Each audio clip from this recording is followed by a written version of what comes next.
When it comes to making your irrigation decisions, what measures do you use to make those decisions? In this video, we'll explore current farming practices and talk through any flaws and shortfalls each method may have, so we are properly understanding how we can do better and why we might consider change. At Phytech, we've worked across a lot of crop types with many different farmers, and their irrigation decisions are normally informed by multiple factors that fit into four main categories. The first is human intuition, knowledge of the crop, common sense and experience gathered through trial and error over many seasons support a grower's irrigation decisions. Human intuition is good, but fundamentally we're not plants.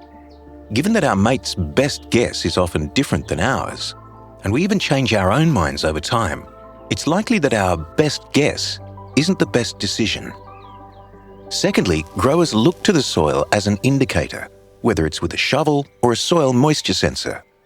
Now we are starting to look at more objective measurements, but the fundamental limitation of soil moisture measurements is that the soil is only a proxy for the plant.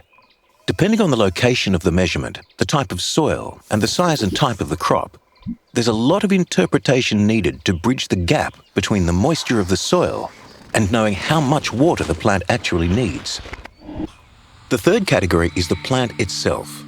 Growers might look to the leaves to see if they can spot wilting or yellowing as a clear indicator that the plant is stressed and needs water. But visual signs like leaf wilt and yellowing are far too late to be used as a decision tool. That means we can't afford to wait for those signs to appear. We need to have good information far sooner. The last category that informs irrigation decisions is the climate. Growers watch the weather forecast and indicators like evapotranspiration to predict how much water the crops are going to need and how stressed they'll be by the weather. The challenge with interpreting weather forecast is the breadth and complexity of the information. We have to consider all the weather factors like temperature, humidity, radiation and wind for all hours of the day before we can really understand what the needs of the crop will be. The best measure to bring all that data together is evapotranspiration. But even then, we need to allow for crop differences to use it safely.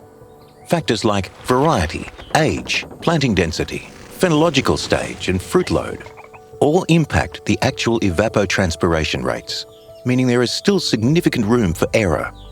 All in all, there are a range of factors we look at to give our crops the irrigation they need for a good yield without wasting water. And while these practices have served us well in the past, embracing new innovations means we can produce more with the water resources available to us. What we want to do is use the best possible data to get the most accurate and relevant measurements, then make interpreting the data as simple as possible. The better the information that guides our irrigation decisions, the better those decisions will be. And if we can drastically improve our irrigation decisions while also reducing the time taken to make those decisions, we'll improve the operations of our farm, optimize resources, and maximize yield. That improvement is what we'll explore in the following videos.